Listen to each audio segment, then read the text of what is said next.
Idi Amin's deception. How Britons were tricked into kneeling.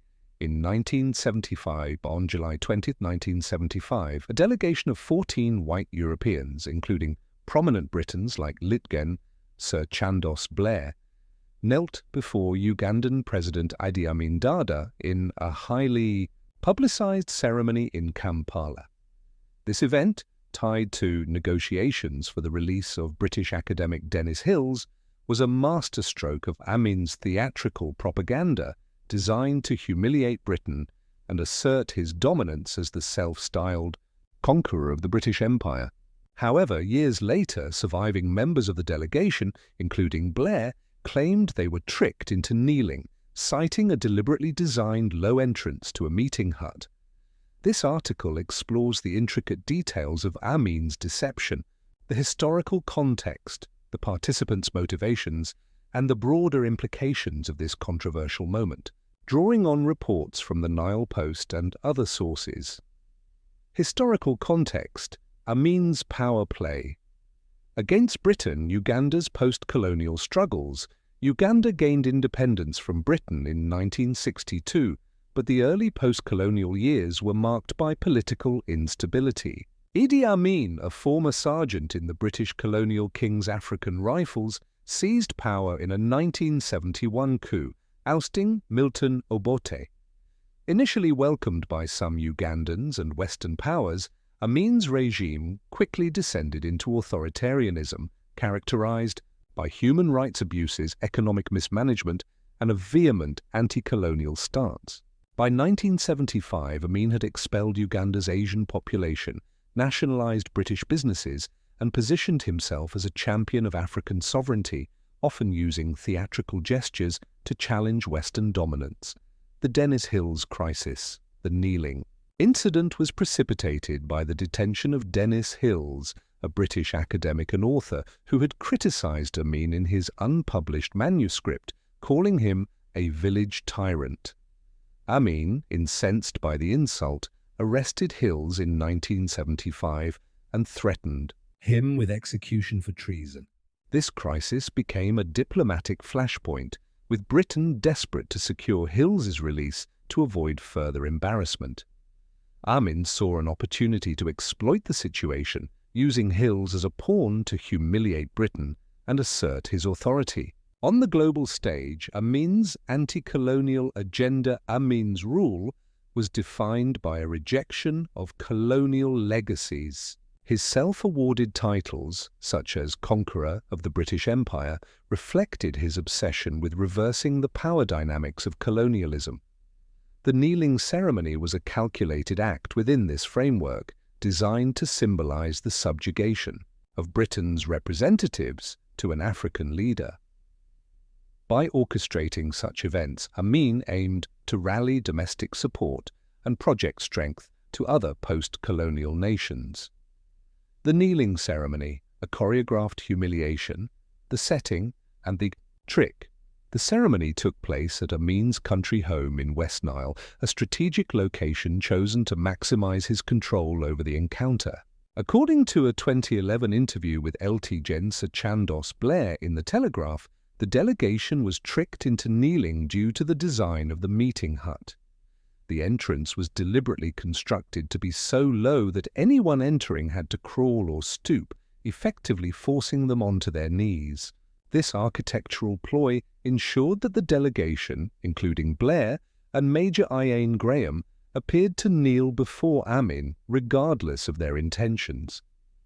The Nile Post reports that the event was broadcast live on Radio Uganda and Uganda television, amplifying its impact. The sight of white Europeans, particularly Britons, crawling into the hut was a propaganda coup for Amin, resonating with Ugandans who saw it as a reversal of colonial hierarchies. The broadcast was carefully staged to capture the moment, with Amin reveling in the spectacle. The delegation's composition. The delegation included 14 white Europeans, with a significant focus on the British contingent led by Blair, a former commander of the King's African Rifles, and Major Ian Graham, another of Amin's former superiors. 7 of the 14 were Britons, 1 was Dutch, and the remaining 6 were from other European countries. Notably, 7 Britons and the Dutchman were already Ugandan citizens, suggesting they were long-term residents, possibly involved in business or professional activities in Uganda.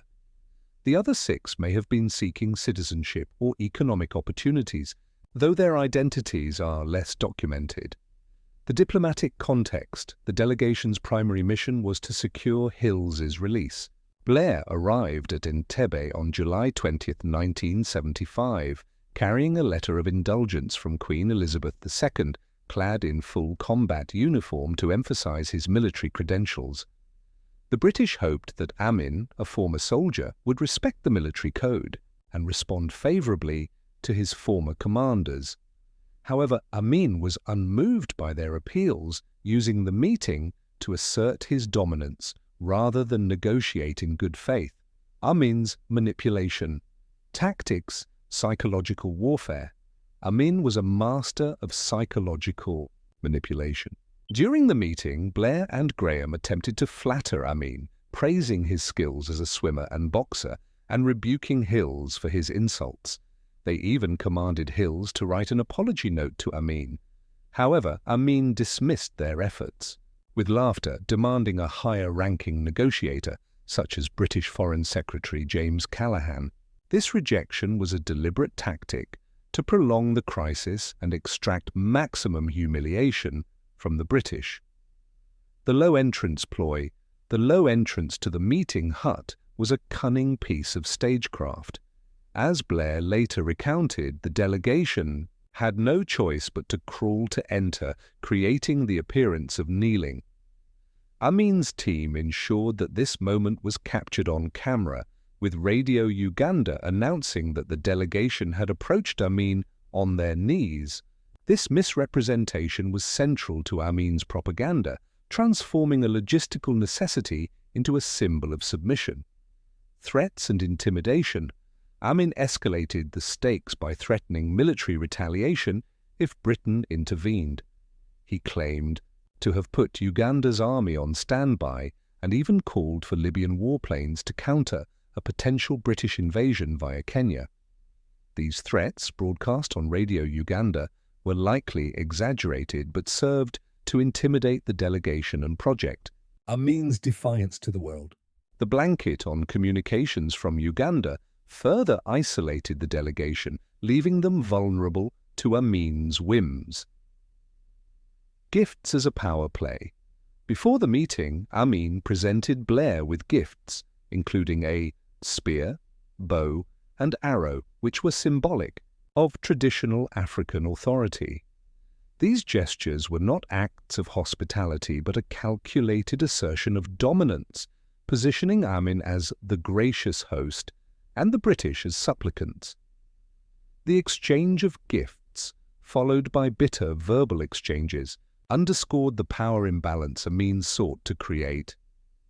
The participant's perspective: coercion or compliance. Blair's account. In his 2011 Telegraph interview, Blair maintained that the kneeling was not deliberate but a result of Amin's trickery. He described the low entrance as a deliberate design to force the delegation into a submissive posture. Blair's frustration was evident during the meeting as he stood, declared himself disappointed, saluted Amin, and left.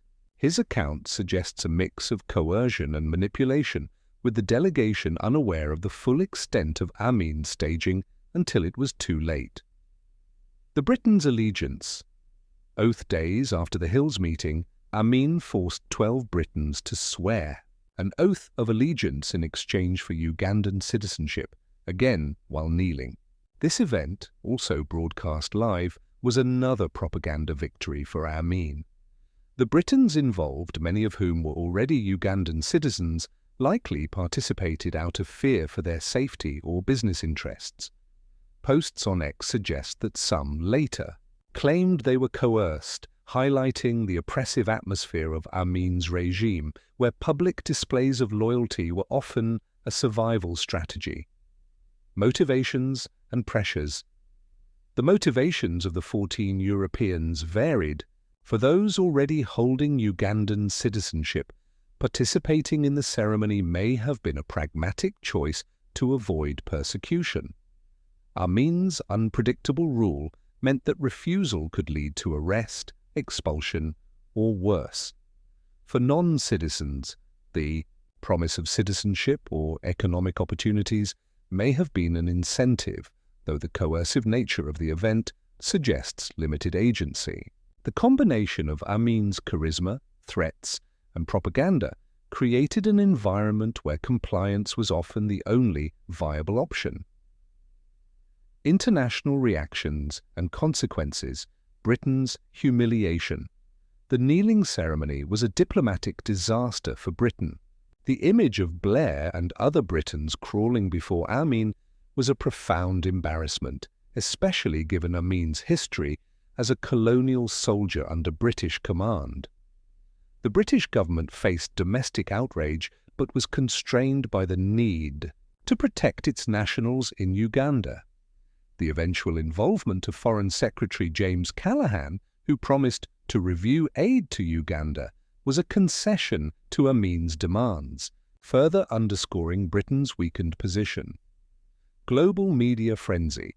The event captivated global media, with Western outlets portraying Amin as a volatile dictator and African media framing the kneeling as a bold anti-colonial gesture. The live broadcast ensured that the images reached a wide audience, cementing Amin's reputation as a provocateur. The controversy deepened Uganda's isolation from Western powers, as Britain and others reduced diplomatic and economic ties. Amin's propaganda. Triumph. For Amin, the ceremony was a triumph of propaganda. By forcing Europeans to kneel, he reinforced his image as a fearless leader who could bring colonial powers to their knees. The event resonated with Ugandans and other Africans who saw it as a symbolic victory over imperialism, even as Amin's domestic policies, marked by economic collapse and violence, undermined his populist appeal. Legacy and historical significance. Amin's decline. The kneeling ceremony was a high point of Amin's propaganda, but did not halt his regime's downward spiral. By 1979, economic mismanagement, internal dissent, and a failed invasion of Tanzania led to his overthrow by Tanzanian forces and Ugandan exiles. The ceremony, while iconic, was a fleeting victory in a regime plagued by systemic failures. Enduring. Symbolism. The image of Europeans kneeling before Amin remains a powerful symbol of post-colonial resistance, though it is complicated by Amin's authoritarian legacy. Posts on X reflect ongoing debates, with some celebrating the event as a moment of African empowerment and others criticizing Amin's manipulation and brutality. Lessons for post-colonial politics. The ceremony highlights the power of symbolism in politics and the dangers of authoritarian manipulation. Amin's ability to stage such events underscores the importance of controlling narratives in post-colonial states. However, it also serves as a cautionary tale about the limits of theatrical gestures in the absence of effective governance. Conclusion. ID. Amin's orchestration of the 1975 kneeling ceremony was a masterclass in deception and propaganda. By designing a low entrance to force the delegation to crawl, Amin ensured that 14 white Europeans, including prominent Britons like Lt-Gen Sir Chandos Blair, appeared to kneel before him, creating a powerful image of colonial submission. The event, tied to the Denis Hills crisis, was a calculated humiliation of Britain, amplified by live broadcasts and Amin's theatrical flair. While the participants later claimed they were tricked, their compliance reflects the coercive atmosphere of Amin's regime. The ceremony remains a complex symbol of post-colonial defiance and authoritarian excess, offering insights into the interplay of power, propaganda, and identity in Uganda's turbulent history.